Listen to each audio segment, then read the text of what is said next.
नमस्कार, आप देख रहे हैं न्यूज़ रूम पोस्ट और आपके साथ मैं हूं सुबोध सुंदरा। चीन में कोरोना के बढ़ते मामलों को लेकर भारत भी अलर्ट हो गया है। दुनिया के 5 देशों में कोरोना के मामलों में अचानक से तेजी आ गई है। भारत सरकार भी इसको लेकर अलर्ट हो गई है। स्वास्थ्य मंत्रालय ने सभी राज्यों और केंद्र शासित प्रदेशों को नए पॉजिटिव केस का सैंपल जीनोम सीक्वेंसिंग के लिए भेजने को कहा है, ताकि अगर कोई नया वेरिएंट मौजूद हो तो उसका पता लगाया जा सके। इतना ही नहीं, केंद्रीय स्वास्थ्य मंत्री मनसुख मंडाविया ने कांग्रेस सांसद राहुल गांधी और राजस्थान के मुख्यमंत्री अशोक गहलोत को पत्र लिखकर कहा है कि भारत जोड़ो यात्रा के दौरान कोविड को लेकर केंद्र सरकार की ओर से जारी किए गए दिशा निर्देशों का सख्ती से पालन किया जाए। केंद्रीय मंत्री ने अपनी चिट्ठी में कहा है कि भारत जोड़ो यात्रा के दौरान मास्क और सैनिटाइजर का उपयोग लागू किया जाए। साथ ही कहा है कि इसमें केवल टीकाकरण वाले लोगों को ही भाग ले। इतना ही नहीं, केंद्रीय स्वास्थ्य मंत्री ने यह भी अनुरोध किया है कि यदि कोविड प्रोटोकॉल का पालन संभव नहीं है तो सार्वजनिक स्वास्थ्य आपात स्थिति को ध्यान में रखते हुए भारत जोड़ो यात्रा को राष्ट्रीय हित में स्थगित कर दिया जाए। केंद्रीय स्वास्थ्य मंत्री मनसुख मंडाविया एक बार फिर से सुर्खियों में कैसे बेहतरीन मैनेजमेंट और अपनी कार्य कुशलता के लिए जाने जाते हैं, आइए आपको बताते हैं। केंद्रीय मंत्रिपरिषद के 2021 में हुए विस्तार में जिन बड़े चेहरों को अहम जिम्मेदारी मिली, उनमें केंद्रीय मंत्री और गुजरात से राज्यसभा सांसद मनसुख मंडाविया सबसे ज्यादा चर्चा में रहे।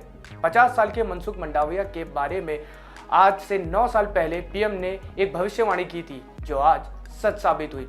2012 में मंडाविया जब पहली बार गुजरात से राज्यसभा के लिए निर्वाचित हुए थे, तब गुजरात के मुख्यमंत्री रहे नरेंद्र मोदी ने उनके बारे में एक भविष्यवाणी की थी। पीएम मोदी ने कहा था कि उनको मंडाविया में बहुत ही अधिक संभावनाएं दिख रही हैं। इतना ही छोटी घटना नहीं है जितना आप लोग समझ रहे हैं। आप लोग डायरी में नोट करके रख ले, मंडाविया का भविष्य काफी उज्जवल है और मुझे पूरा भरोसा है कि मैं सच साबित होऊंगा। जिसके बाद जब मोदी के कैबिनेट विस्तार में मनसुख मंडाविया को देश के नए स्वास्थ्य मंत्री के साथ साथ रसायन एवं उर्वरक मंत्री का भी प्रभार दिया गया, उससे पता चलता है कि मोदी को उन पर भरोसा और मनसुख मंडाविया का कद देश की राजनीति में कैसे बढ़ा।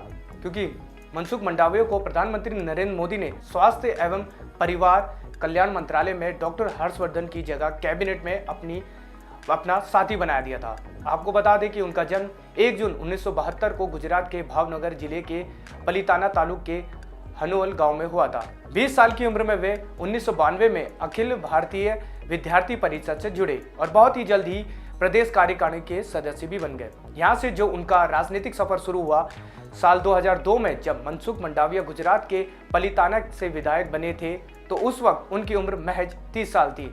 उस वक्त वे गुजरात के सबसे युवा विधायक थे। एक दिन अपने विधानसभा क्षेत्र में जब वे लोगों से मिल रहे थे, तो गांव के लोगों ने उनसे अपनी बहुत सारी शिकायतें की।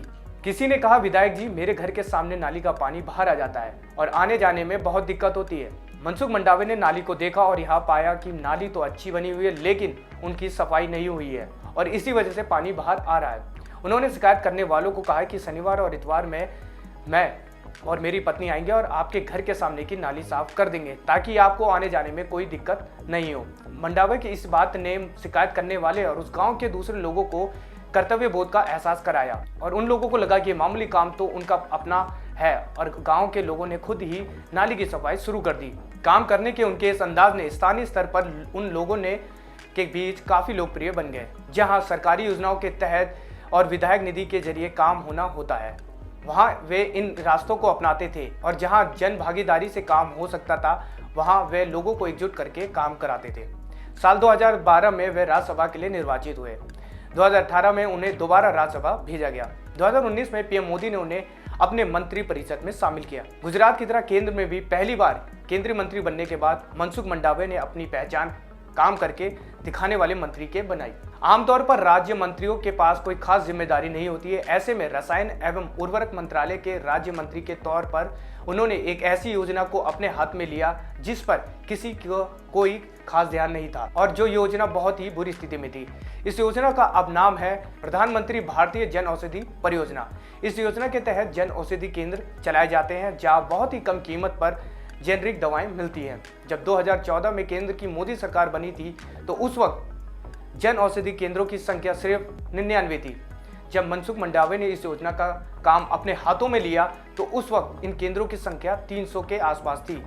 मनसुख मंडाविया ने इस योजना के विभिन्न आयामों का विस्तृत अध्ययन किया और पहले अपने कैबिनेट मंत्री अनंत कुमार से बात की। बाद में उन्होंने प्रधानमंत्री नरेंद्र मोदी से ये इच्छा जाहिर की वे गरीबों को सस्ती दवा उपलब्ध कराने वाली इस योजना पर काम करना चाहते हैं। मंडाविया ने इस योजना को कायापलट कर दिया। इस योजना का क्रियान्वयन करने वाली bureau of pharma Piyush of India में उन्होंने कई स्तर पर सुधार किए और इसे बाजार की प्रतिस्पर्धा में टिकाने के लायक बनाया। आपूर्ति और भंडार की व्यवस्था का दुरुस्त किया। आज पूरे देश में जन औषधि केंद्र का बहुत बड़ा नेटवर्क है। हर जिले में जन औषधि केंद्र खुले गए हैं। मनसुख मंडाविया ने जब ये काम शुरू किया था उस वक्त 300 जन औषधि केंद्र थे। लास्ट प्राप्त आंकड़े जो कि 6 जुलाई 2021 के तब तक इनकी संख्या बढ़ाकर मनसुख मंडाविया ने 7,800 से ज्यादा कर दी। केंद्रीय मंत्रिमंडल में अपने 6 साल के सफर में मंडाविया प्रधानमंत्री मोदी की पसंद के तौर पर उभरे हैं।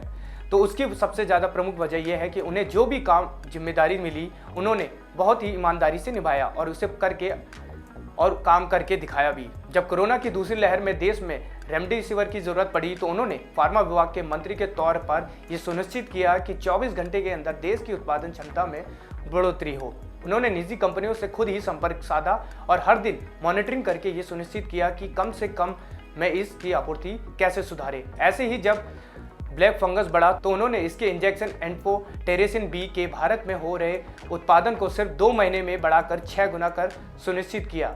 अप्रैल में जहां सिर्फ 62,000 एम्फोटेरेसिन बी इंजेक्शन का उत्पादन भारत में हो रहा था, जून में इसका उत्पादन बढ़कर 3.75 लाख वायल हो गए। ऑक्सीजन किल्लत दूर करने से लेकर हर दिन के साथ वैक्सीन आपूर्ति बेहतर करने की दिशा में भी उन्होंने लगातार काम किया।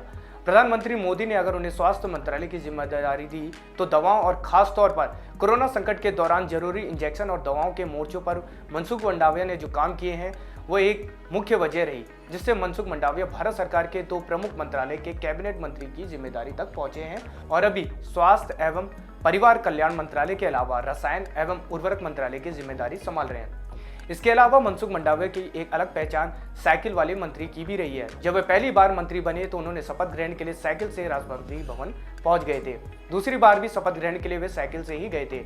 लेकिन बहुत कम लोगों को ये मालूम है कि मंत्री बनने से पहले वे बतौर राज्यसभा सांसद अक्सर साइकिल से ही सांसद जाते थे। तो फिलहाल हमारी इस खास पेशकश में इतना ही। फिर मिलेंगे किसी नई जानकारी वीडियो के साथ। तब तक बने रहिए आप न्यूज़ रिपोर्ट के साथ। नमस्कार।